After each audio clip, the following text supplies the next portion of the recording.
ambil kantong uang tersebut. Setelah dibuka, istrinya sangat senang sekali. Uang ratusan juta.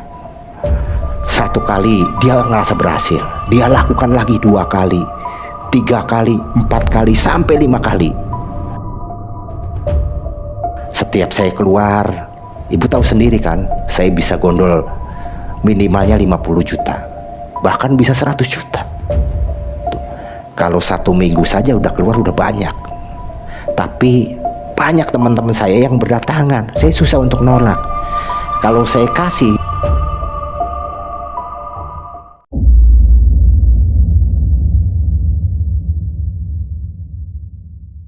Assalamualaikum warahmatullahi wabarakatuh. Selamat bertemu dengan saya Kang Idod di channel Mengulas Malam. Semoga sobat Mengulas Malam masih tetap setia di channel saya. Dan juga saya doakan semoga sehat-sehat selalu dan diberkahi banyak rezeki. Kali ini saya akan bercerita perjalanan saya seputar lika-liku dan tragisnya pelaku pesugihan babi ngepet. Kejadian tersebut saya alami sendiri di tahun 1988. Kala itu saya masih berstatus mahasiswa di Jogja. Kebetulan ada seorang rekan saya satu kampus dan juga satu kelas, sebut saja namanya Yanto. Kami berdua sering belajar bersama. Kadang-kadang di hari Minggu kita mencari hiburan bersama. Jadi Yanto itu sudah teman dekat saya lah. Kemana-mana pun dia selalu hadir dengan saya. Kosan Yanto dengan kosan saya memang tidak sama, hanya berjarak sekitar 50 meteran. Suatu ketika Yanto, ya namanya teman ya, dia bercerita dan curhatlah kepada saya. Tapi saya lihat mimiknya begitu serius. Mungkin sepertinya di dalam diri Yanto itu terlalu banyak unek-unek permasalahan yang memang tidak pernah terungkapkan. Mungkin ada sesuatu yang memang mengganjal bagi dirinya. Dengan terbata-bata Yanto berkata kepada saya, "Dod, sebetulnya saya sudah lama mau menceritakan hal-hal yang penting di dalam hidup saya. Namun sepertinya ragu saya itu. Takut ada sesuatu, takut membuat pertemanan kita itu pecah." Lalu saya menjawab, "Udah gak usah dipikirin hal-hal gitu. Kamu belum tahu saya, kan sudah lama kita berteman.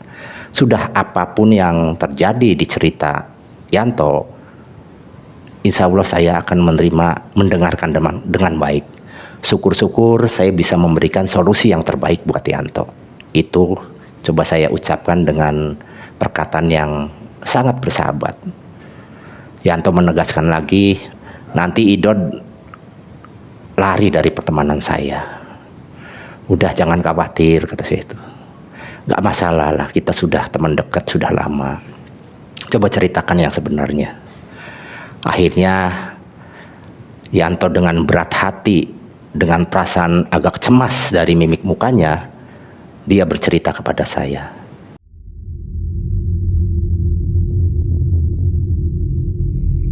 "Dod, terus terang, saya ini sebetulnya mempunyai masalah yang sangat berat dan sangat pribadi. Saya tidak pernah ungkapkan cerita ini kepada orang lain, karena ini sebetulnya aib bagi saya dan keluarga saya. Ya sudah, ceritakan aja, gak apa-apa. Barangkali setelah kamu menceritakan unek-uneknya, perasaan kamu itu lega." Yanto hanya tertunduk, dengan perlahan dia menceritakan kisahnya. Dia menceritakan bahwa sudah hampir setengah tahun dia dalam tidurnya kadang-kadang bermimpi bertemu seekor babi. Kadang-kadang juga binatang tersebut menjilitin kedua kakinya. Nah, terbersit dalam ingatan Yanto ini bahwa dia juga pernah menyaksikan secara fisik dengan mata kepalanya dia sendiri bahwa orang tuanya itu pelaku pesugihan babi ngepet. Kemudian Yanto menceritakan asal mulanya mengenai bagaimana bapaknya sampai melakukan pesugihan babi ngepet. Pada saat kedua orang tua Yanto, sebut saja ayah Yanto itu Pak Sugiarto dan ibunya itu Sopina namanya. Setelah dia menikah, baru saja dia menikah, akhirnya kedua orang tua Yanto ini mencari peruntungan di Jakarta karena di desanya dia sangat susah.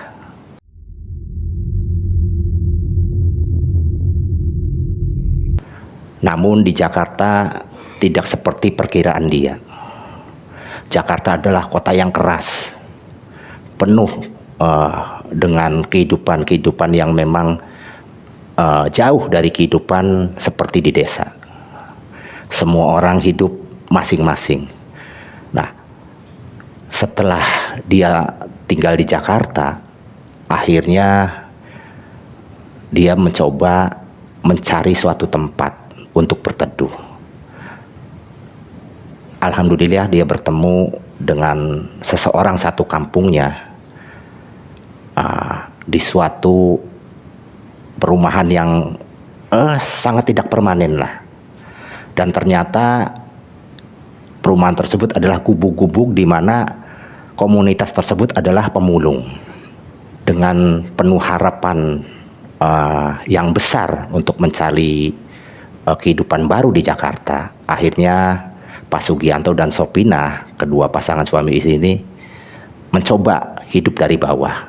Dia ikut di temannya menempati suatu gubuk yang ukurannya kurang lebih 2 meter kali 3 meter dan tertutup dengan terpal istilahnya sih.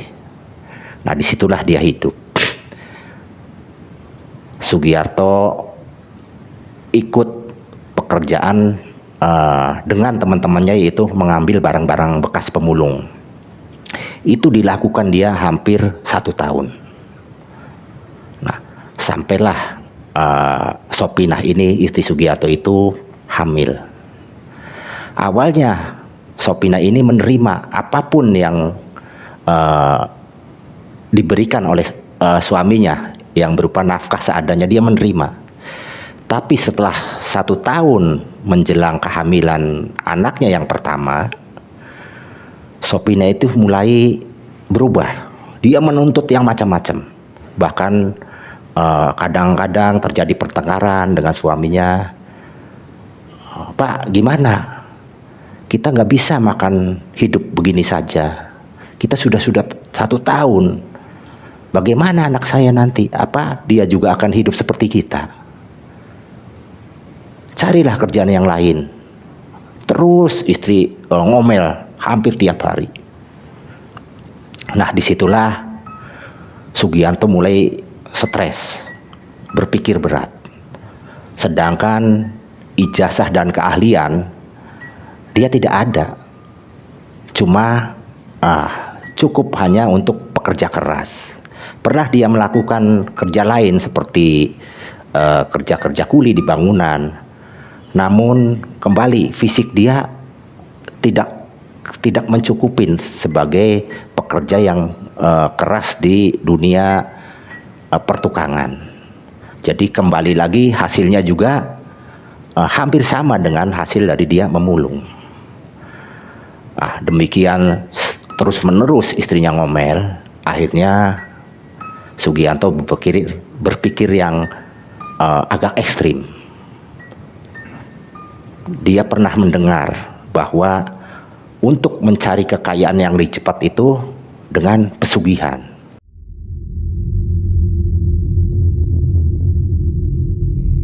Tapi bagaimana dia mencari tempat-tempat ataupun orang-orang yang ditemuinya, dia tidak mengetahui. Akhirnya coba dia bertanya kepada teman-temannya, sama teman-temannya juga mentertawakan dia, bahkan diejek. Kamu putus asa, memang di Jakarta seperti itu, sudah nikmatin aja pekerjaan seperti itu. Memang pekerjaan kita tidak bisa kaya. Nah, disitulah Pak Sugiarto mulai terus mencari informasi.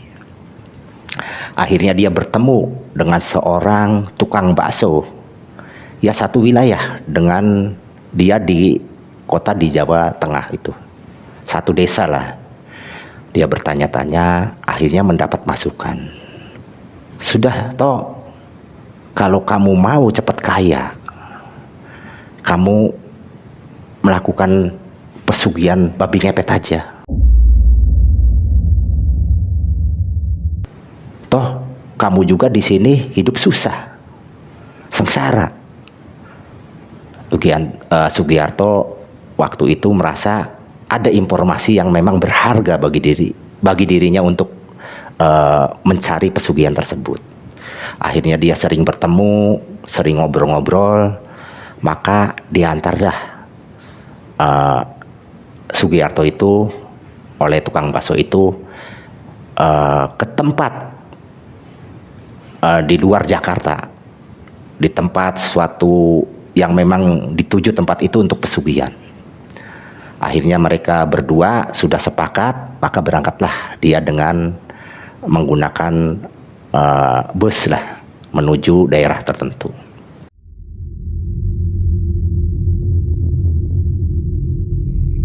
Singkat cerita, sampailah dia ke tempat salah satu hutan yang dituju.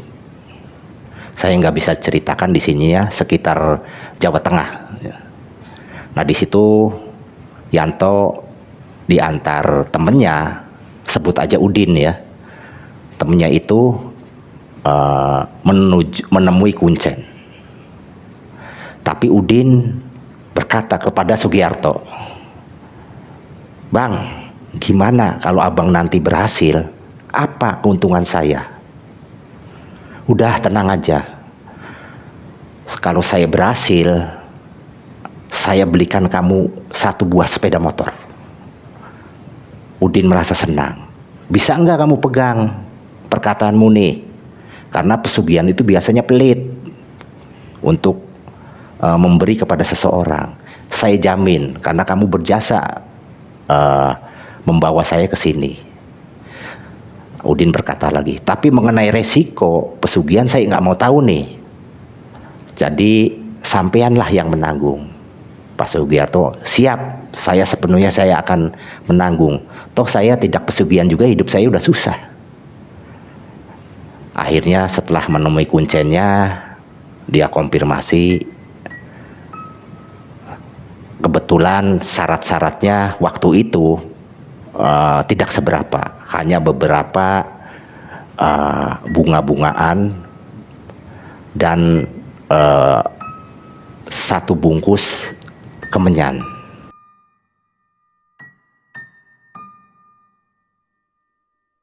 Maka Yanto itu disuruh dia tirakat semedi lah di suatu tempat, di suatu hutan yang ada guanya. Dengan tekad yang kuat, Sugiarto itu memberanikan diri. Hari pertama dia duduk, kemudian ada yang dibaca-baca oleh Sugiarto itu, yaitu bacaan yang diberikan oleh Kuncen. Hari pertama rasanya tidak ada sesuatu yang aneh pun yang dia jumpai. Akhirnya hari kedua sepertinya sudah mulai ada tanda-tanda. Ada tanda-tanda gerakan atau informasi yang mungkin mengarah ke arah makhluk-makhluk pesugihan yang akan hadir. Dengan tekad yang kuat, Sugiarto memberanikan diri. Terus dia membaca itu. Akhirnya muncullah sosok. Sepertinya memang seekor babi. Dia mengendus-endus dengan suara yang berat, seperti suara babi pada umumnya. Berarti hos gitu. Dalam pikiran Sugiarto, dia bimbang, apakah ini babi benar, apa memang babi yang memang diharapkan untuk pesugihan. Karena terus terang, kalau babi benar dia juga merasa takut akan diciderain. Namun karena sudah bulat tekadnya, apapun yang terjadi, tetap dia memberanikan diri. Sampai babi itu mengelilingi dia, berputar-putar di sekeliling tubuhnya. Kemudian mendekatin Pak Sugiarto dan menjilat-jilat kakinya. Kurang lebih 1 jam babi itu mengendus-endus tubuh Sugiarto, menjilatin seluruh tubuhnya. Akhirnya babi itu menghilang. Nah, Pak Sugiarto punya harapan, punya optimisme bahwa dengan hadirnya babi pada saat dia ritual, dianggap bahwa ritualnya berhasil. Akhirnya dia keluar dari gua. Hanya 2 hari dia melakukan tirakat di hutan. Dia temuin lagi kuncennya. Kemudian apa yang dia alami, dia ceritakan semuanya. Akhirnya kuncen memberitahu bahwa silakan kamu pulang. Mudah-mudahan kamu berhasil. Singkat cerita, Pak Sugiarto kembali ke Jakarta menemui istrinya. Dia seperti biasa, bekerja pemulung lagi, melakukan aktivitas sehari-hari. Dia tunggu 1 minggu, tidak ada perkembangan apa-apa. 2 minggu, tidak juga ada perubahan dalam ekonomi dia. Dia bingung. Apakah ritual saya ini hanya hayalan dan tidak berhasil? Penasaran. Sampai 2 bulan kondisi ekonominya masih seperti itu aja. Kembali istrinya ngoceh lagi, ngomel lagi, karena kandungan sudah mulai 3 bulan usia kandungan istrinya. Akhirnya karena ngerasa tidak ada perkembangan, Pak Sugiarto karena sudah tahu tempatnya, tidak bawa temannya lagi, Pak Udin ini. Jadi dia sendiri berangkat lagi menuju lokasi yang pernah dia tuju pertama kali. Singkat cerita, bertemulah Pak Sugiarto dengan kuncen. Dia utarakan hasil ritual yang pertama. Kuncen hanya menganggut-anggut, ya mungkin itu hanya pertanda awal. Coba Pak Sugiarto sekarang ritual lagi. Barangkali ada informasi yang lebih dalam lagi. Nah, itu adanya di Bapak sendiri. Akhirnya dengan tekad bulat, jelas Pak Sugiarto datang ke situ dengan membawa persediaan uang yang cukup. Dia sudah mempersiapkan segalanya, baik mental, psikis, maupun keuangan. Setelah dia kembali ke gua tersebut, dia kembali melakukan ritual seperti ritual yang pertama. Dia duduk, tetap membawa bunga-bungaan dan kemenyan yang dia bakar. Dan dia membaca rapalan yang sama.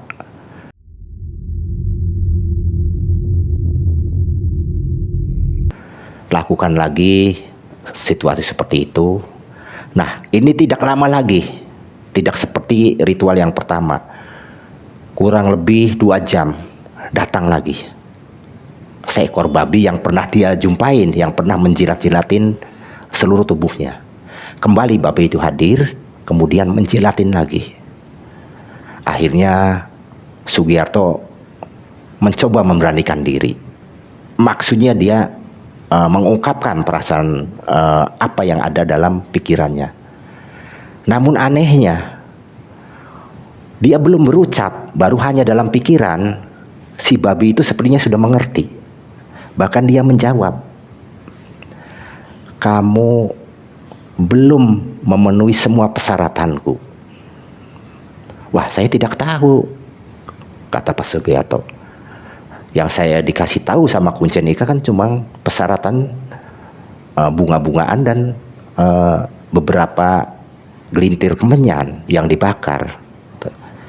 Akhirnya setelah mendapat informasi dari babi tersebut, dia harus menyediakan kepala babi yang masih segar berikut hati dan jantungnya.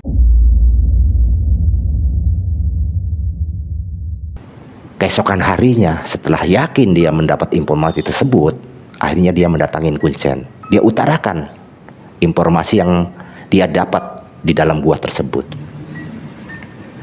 Akhirnya Kuncen menjawab, ya sudah, kalau kamu memang tekad untuk bekerja sama dengan siluman babi dengan segala resikonya, ya silakan. Tapi saya nyari kepala babi di mana, Bah? Coba carilah di pasar-pasar. Mungkin di sini banyak pasar. Saya sendiri juga kurang paham. Nah, kemudian Pak Sugiarto dengan semangat akhirnya dia mencari orang-orang apa pasar yang dimana ada penjual babi. Satu pasar dia jelajahi sampai putar, tidak ada satupun yang jual babi. Terus datang lagi pasar kedua, tidak juga ada. Akhirnya dia mencari informasi. Nah, kebetulan di situ ada orang yang mengetahui bahwa di pasar itu tidak dijual babi, apalagi di Jawa Tengah, tidak mungkin ada. Jadi kamu harus nyari orang peternak. Nah, coba tanya ke toko yang sebelah. Itu kan bukan muslim, jadi mungkin dia tahu. Dan saya lihat dia orang yang suka makan babi. Akhirnya dengan memberanikan diri, Pak Sugiarto mendatangin suatu toko di mana yang punyanya itu memang suka makan babi. Setelah ngobrol-ngobrol, dia dikasih tahu. Bahkan pemilik toko memanfaatkan. Ya sudah, kalau gitu kamu pesan aja sama saya. Dengan harga waktu itu cukup mahal bagi Pak Sugiarto, yaitu 500.000. Tapi karena memang barangnya susah dicari, ya sudahlah, kata Sugiarto. Ya udah, saya beli. Tapi dengan kondisi babi itu segar. Pemilik toko menyanggupin hal tersebut. Dan disepakatilah, besok pagi kamu kesini, karena pemotongan itu pada saat pagi hari. Akhirnya waktu yang ditentukan, singkat cerita, sudah tiba. Pak Sugiarto sampai tidur di emperan menunggu pagi harinya. Setelah dia didapati persyaratan atas permintaan siluman babi tersebut, Pak Sugiarto dengan senang hati buru-buru dia kembali menuju rumah Kuncennya. Ya cukup jauh, dia menggunakan ojek lah, cukup jauh jaraknya, kurang lebih 3 jam dia tempuh, karena jalannya belum ada jalan yang bagus, masih berbatu-batu, apalagi kondisi tempatnya berjauhan dari masyarakat umum, yaitu di hutan.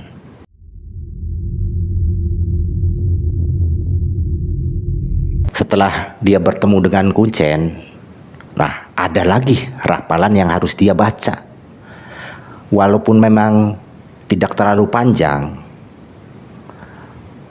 Pak Sugiarto juga berusaha keras untuk menghafalnya. Karena ini menurut Pak Sugiarto penting, karena semua sesajen persyaratan itu cukup mahal.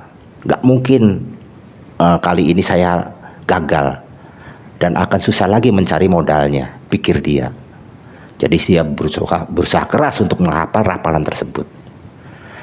Singkat cerita, Sugiarto melakukan ritual yang baru dengan membawa persyaratan yang baru, yaitu kepala seekor babi berikut hati dan jantung. Dia bungkus dengan karung dan darah-darah masih ada di sekitar karung, terlihat jelas darah merah, bau anyir. Tapi ya apa mau dikata, itulah permintaan dari siluman babi tersebut. Setelah dia datang di gua, kepala babi diletakkan di altar batu. Kebetulan ada batu di sana yang cukup lebar. Demikian juga hati dan jantungnya. Nah, kembali pukul 9 malam Sugiarto kembali melakukan ritual. Betul juga, setelah semua tersaji, tidak berapa lama wujud siluman babi muncul. Kali ini tidak seperti awal kemunculannya. Dia lebih besar, bahkan mungkin seperti seekor kerbau. Datang, Pak Sugiarto hanya mencoba membaca rapal terus menerus, dan tiba-tiba babi tersebut memasuki dirinya. Seketika itu juga Sugiarto hilang kesadaran dan berubah menjadi seekor babi dengan suara yang mengendus-endus keras, rok rok rok rok. Dengan kesadaran yang hilang dan berubah menjadi kesadaran yang liar, Sugiarto yang sekarang berubah menjadi seekor babi, dia mengendus-endus ke sekelilingnya, ke sekeliling lokasi tersebut, dan dia mencium bau-bau aroma darah, yaitu hati babi dan jantung babi. Dia makan itu, makan dengan lahap semua, sampai darah-darah yang ada di leher babi dia jilatin.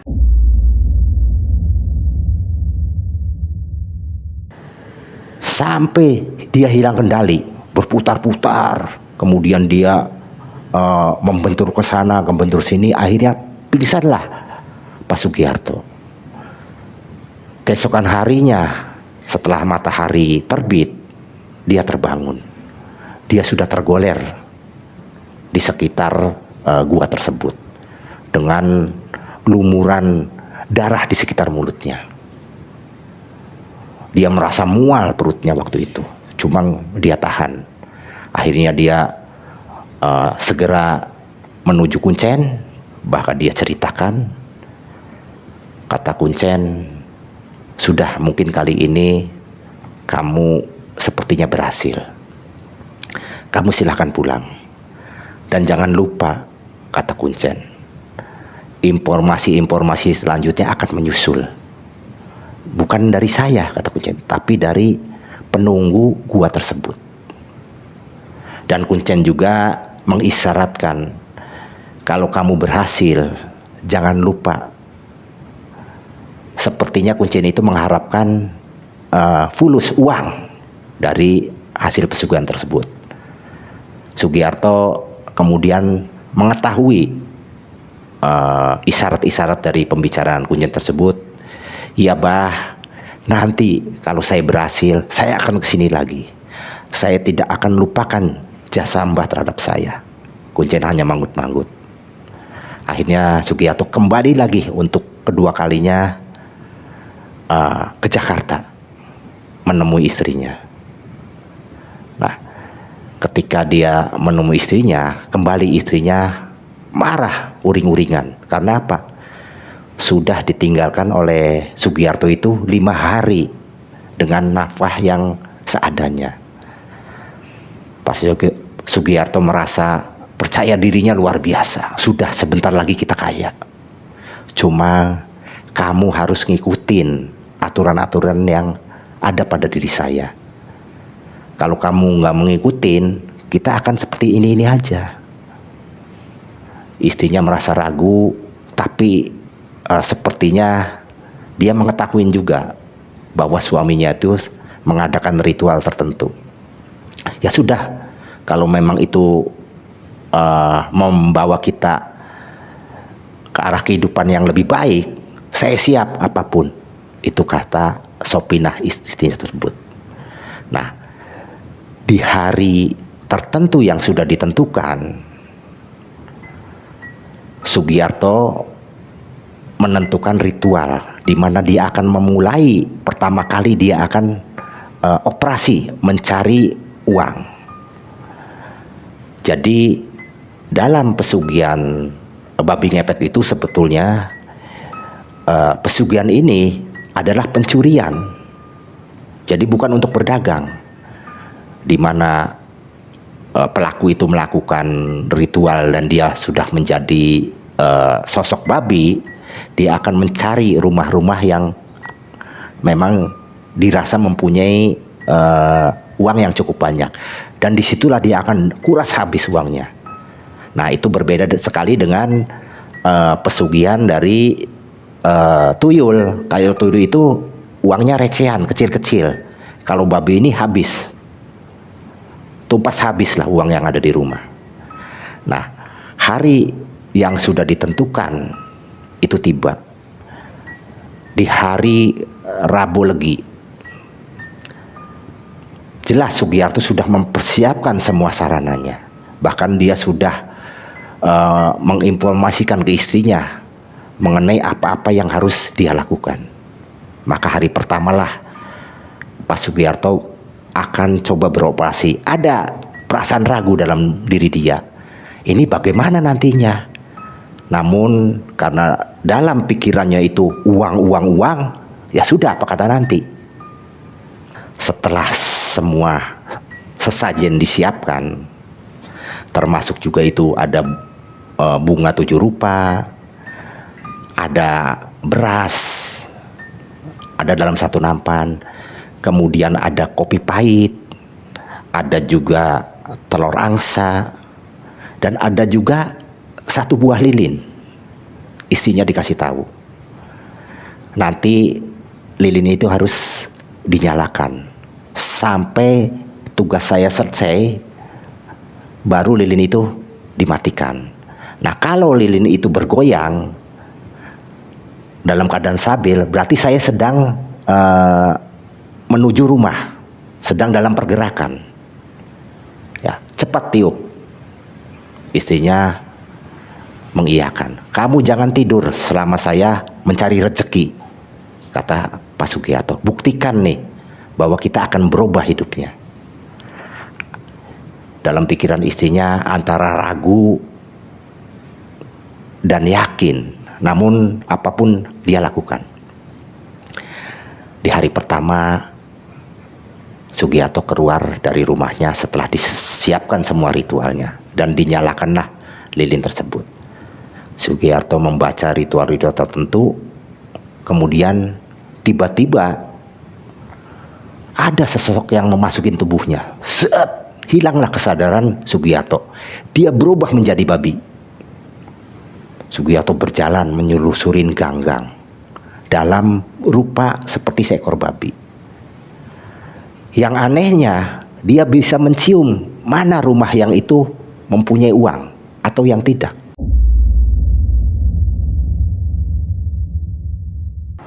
Karena Jakarta itu komunitasnya tempat orang-orang yang kaya, penuh dengan orang bisnis, maka dengan cepat, tidak terlalu jauh keluar dari lokasi Pak Sugiarto, dia sudah mencium aroma-aroma uang yang banyak. Dia gesek-gesekan tubuhnya di salah satu rumah yang disinyalir itu mempunyai uang cukup banyak. Dengan membaca rapal, tiba-tiba tubuh babi yang di dalam pikirannya ada Pak Sugiarto itu bisa menembus dinding tersebut, menghilang. Maka dengan leluasa dia mencari, menguras semua uang yang ada di dalam rumah tersebut. Dia masukin ke dalam karung yang sudah disediakan. Setelah cukup, dia keluar lagi dengan membaca mantra-mantra tertentu dan kembali ke asal waktu dia mengendus-endus. Masih wujud seperti babi, dengan menggigit kantong karung yang di dalamnya berisi uang ratusan juta. Sugiarto dengan bergegas pulang menuju rumah. Istrinya melihat di dalam api lilin, dia bergoyang. Dia senang bahwa suaminya sedang pulang.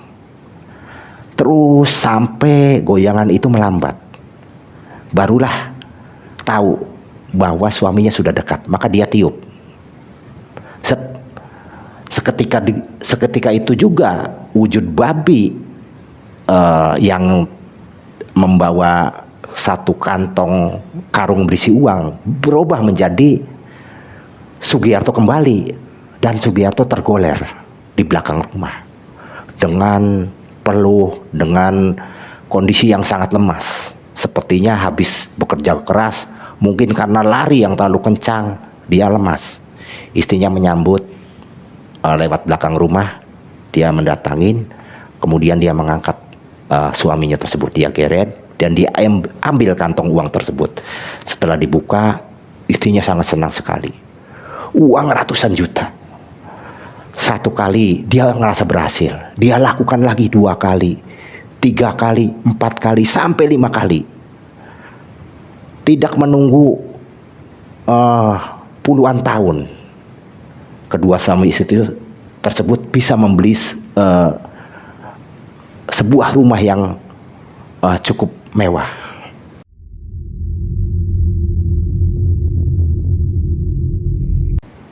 Dia tinggalkan teman-temannya sesama pemulung. Kemudian dia juga punya sebuah mobil yang sangat sederhana. Nah, dari situlah teman-temannya merasa heran. Bahkan ada yang mendengar, karena pernah Pak Sugiarto itu mencari informasi untuk pesugihan. Ada salah satu temannya mendengar. Nah, yang mendengar itu sebut saja namanya Sapi'i. Sapi'i dulu di pemulung itu sangat dekat sama Sugiarto. Dia datang ke situ ditampung oleh Sapi'i. Nah, melihat temennya itu kaya raya, Sapi'i mendatangin rumah Sugiarto. Seperti biasanya hubungan teman, apalagi teman-teman yang awalnya kondisi pemulung, semuanya tidak ada aturan. Kadang ada adab juga tidak ada. Jadi seperti itu, gimana akhirnya ngobrol gini.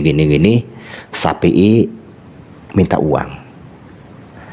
Karena memang dulu pernah berjasa, Sugiarto itu ditampung oleh Sapi'i, bahkan dia dikasih tempat di situ juga atas jasa Sapi'i, maka diberilah Sapi'i itu berupa uang sekitar 10 juta. Cukup besar ukuran waktu itu di tahun 1988, cukup besar. Sapi'i senang karena temannya ini seolah-olah dermawan. Maka pulanglah Sapi'i. Dia kemudian bisa membeli motor dan lain-lain untuk angkutan pekerjaannya dalam memulung. Tidak begitu lama, si Udin yang dulu mengantarkan dia ke pesugihan juga datang. Dia menuntut bahwa Sugiarto pernah berjanji kalau dia berhasil, dia akan memberikan sebuah sepeda motor. Akhirnya diberilah dibelikan satu buah sepeda motor dalam kondisi yang baru. Pak Udin senang. Bahkan Pak Sugiarto bilang, "Din, janji saya sudah selesai. Sekarang saya putus dengan kamu." Karena keinginan Udin ini sudah terpenuhi, dia dengan senang hati. Teman-teman dari Sapi'i mendengar, semua pada datang. Bingung Pak Sugiarto. Ini saya uang pesugihan. Dalam hatinya, kalau ini orang menikmatin begitu saja, tanpa pekerja keras, tanpa ikut andil, tanggung jawab saya terhadap makhluk-makhluk yang membantu saya ini bagaimana? Cuma karena memang pertemanan itu dulu sangat erat sekali, jadi Pak Sugiarto hanya memberikan apa ala kadarnya, tidak seperti kepada Sapei dan Udin. 5 bulan berlalu, dia mendengar Udin meninggal dunia dalam kondisi kecelakaan. Dia tergilas badannya oleh truk sampah.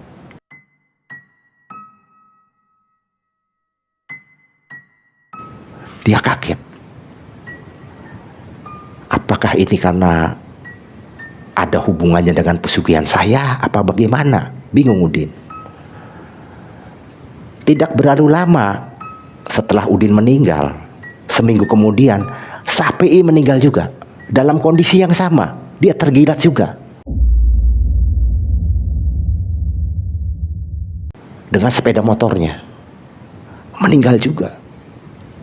6 bulan kemudian teman-temannya yang mendapat uang daripada hasil Pak Sugiarto tersebut, banyak yang kena musibah. Merasa Pak Sugiarto ini mempunyai beban moral karena situasi di Jakarta itu semua pemulung hampir tahu kondisi dia. Akhirnya dia juga tidak mau mencelakakan teman-temannya karena itu awalnya senasib dan sepenanggungan. Akhirnya diputuskan. Dia bicara sama istrinya, "Bu, saya di sini sebetulnya seenak mencari uang karena di Jakarta itu banyak orang kaya. Setiap saya keluar, ibu tahu sendiri kan, saya bisa gondol minimalnya 50 juta, bahkan bisa 100 juta. Tuh. Kalau 1 minggu saja udah keluar udah banyak. Tapi banyak teman-teman saya yang berdatangan, saya susah untuk nolak. Kalau saya kasih, dia kena musibah.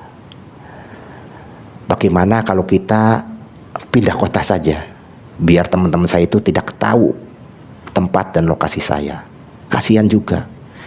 Walaupun saya ini berbuat jahat dengan pesugihan, tapi saya tidak tega untuk mencelakain teman-teman yang susah hidupnya. Dulu saya juga seperti itu kan, Bu." "Oh iya Mas." "Udah, kalau memang Mas posisinya seperti itu, saya juga tidak tega. Kita pindah aja." Akhirnya semua kekayaan yang ada di Jakarta, rumah, mobil, dia jual semua. Hampir MM-an itu. Dia bawa gondol, maka diputuskanlah pindah ke Jawa Tengah.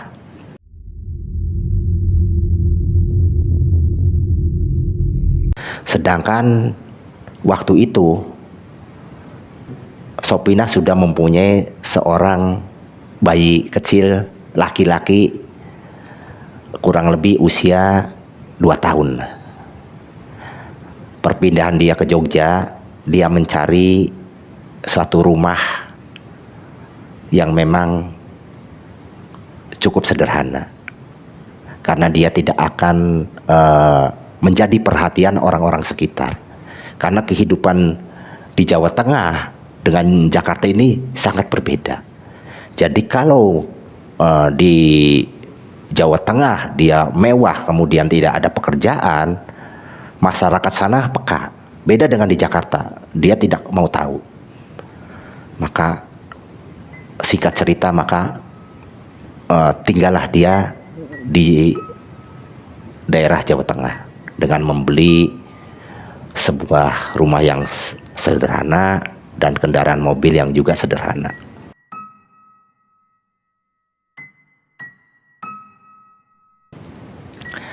Nah, anak kecil buah daripada Pak Sugiarto dan Ibu Sopina itulah teman saya yang nantinya besarnya bernama Yanto. Nah, inilah Yanto yang mengetahui seluk-beluk daripada kedua orang tuanya. Nah, disitulah Yanto hidup dalam kondisi orang tuanya melakukan pesugihan. Setahun sudah berjalan, 2 tahun, kembali istrinya ngomel-ngomel. Karena penghasilan di Jawa Tengah itu sangat jauh berbeda dengan di Jakarta. Bahkan Sugiarto sendiri sering mengeluh, kalau di sini orang kaya sedikit mah gimana saya mau mencari sampai 50 juta, 100 juta, sedikit sekali. Bahkan ada orang kaya di sini, kemudian coba dia santronin, ternyata orang kaya di sini sudah punya penjaga astral dan lebih kuat dari saya. Ini membahayakan saya, katanya. Di Jawa dia hanya sekali operasi, dia kadang dapat 5 juta, 10 juta, itu juga udah sikat habis. Kemampuannya seperti itu. Tetap istrinya ngomel, marah-marah. Dianggapnya dia kurang jeli, kurang profesional, kurang memantau mana orang-orang kaya di sini.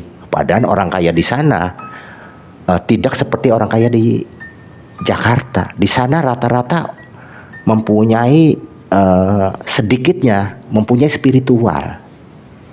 Kalau tidak dia pasti punya guru-guru lah, seperti itu. Karena istrinya memaksakan diri, akhirnya Yanto pagi harinya coba dia berkeliling. Akhirnya dia terpaku pada salah satu rumah di suatu perkampungan yang cukup padat. Dia mencium aroma uang yang cukup banyak.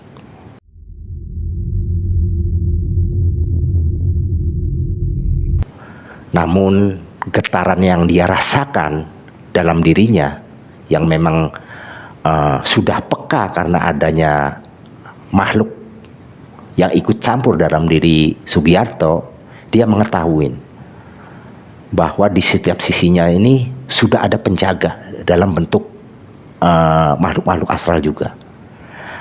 Agak bergidik juga dia sebetulnya.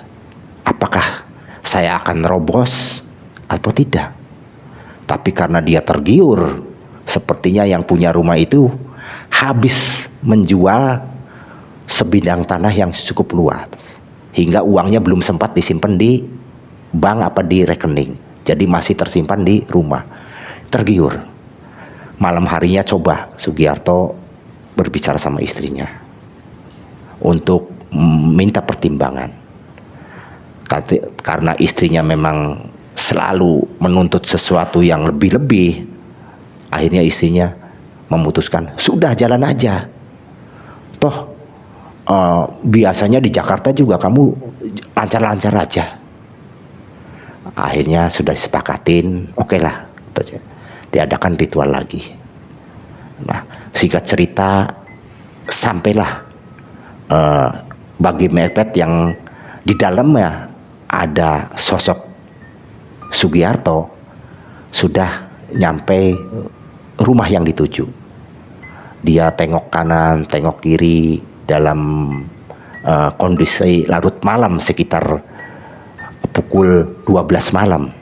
Dia mengendus-endus dinding rumah yang dituju, namun sepertinya ada sengatan listrik. Kembali Sugiarto yang dalam bentuk babi itu menghindar.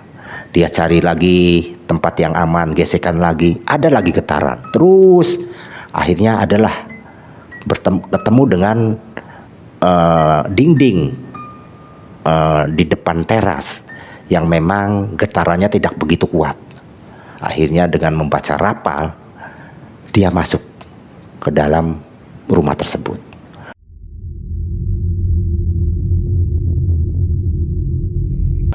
Betul juga, setelah dia masuk, didapatinlah uang miliaran, bukan lagi jutaan, miliaran. Dia bingung, ini akan dibawa dengan apa? Akhirnya dibawalah, masukin 2 kantung. Dia mantung, walaupun sudah 2 kantong, ada yang tersisa karena memang tidak cukup. Akhirnya setelah dia cukup aman, dia membaca rapal lagi, kembalilah dia menjadi babi mekek di tempat semula di mana dia gesek-gesekan badannya. Maka dimasukinlah kedua kantong itu ke dalam lehernya. Setelah itu kemudian dia dengan segera mau melesat, mau pergi cepat-cepat karena beban yang sangat berat terhambat. Betul juga, penjaga ini kuat sekali. Di mana dia mau keluar seperti ada tarikan yang luar biasa. Tidak berserang lama, penghuni rumah berteriak, ngepet, ngepet, ngepet, keras sekali, hingga berdatanganlah penduduk saat itu. Maka dengan panik, dengan perasaan yang sangat takut, Sugiarto berusaha lari.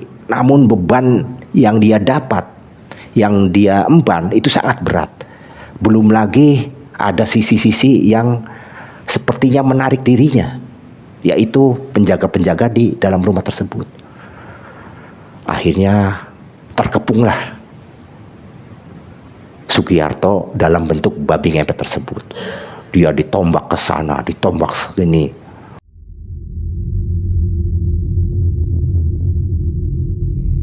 Awalnya memang tidak berasa, ada sesuatu yang membuat dia kebal. Sepertinya babi ngepet itu punya kelebihan terhadap senjata-senjata tajam. Namun kembali, tidak semua orang yang di situ itu polos. Ada yang mempunyai keilmuan khusus. Ternyata beberapa tombak masuk. Dengan melesat kekuat, banyak kerumunan orang, dia tabrak. Semua berjatuhan. Tapi luka-luka begitu banyak. Akhirnya dengan susah payah dia lari meninggalkan kerumunan orang sampai ke dalam semak-semak dan tidak terkejar oleh orang-orang sekitar. Dia tinggalkan itu 2 kantong uang itu karena merasa berat. Dia lari. Istrinya melihat di dalam kamar itu lilin sudah bergoyang, tidak berarah, tidak beraturan. Kaget dia. Dia merasakan bahwa suaminya terancam. Maka setelah goyang yang luar biasa, akhirnya kemudian goyangan itu agak stabil, barulah dia tiup. Betul, istrinya ada di belakang rumah, suaminya ada di belakang rumah dalam kondisi yang berlumuran darah. Akhirnya dibawa dan dalam keadaan tidak sadar.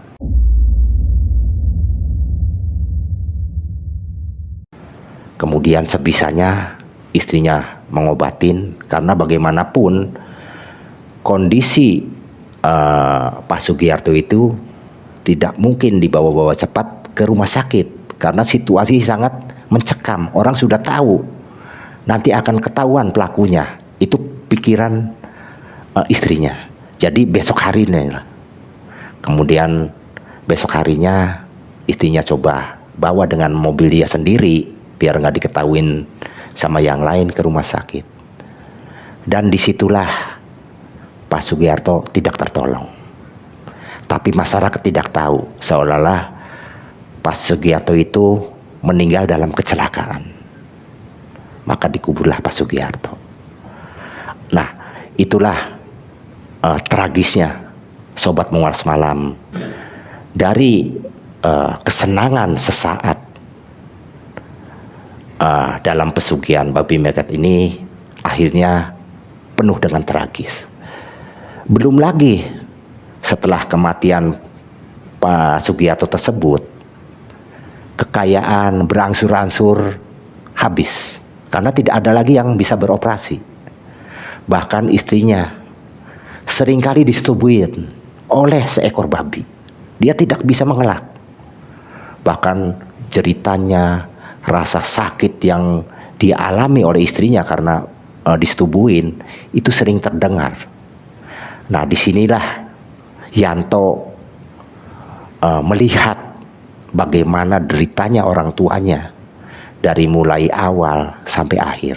Nah, dia bercerita kepada saya, yang ditakutkan Yanto, babi itu sudah mulai muncul lagi ke dalam dirinya.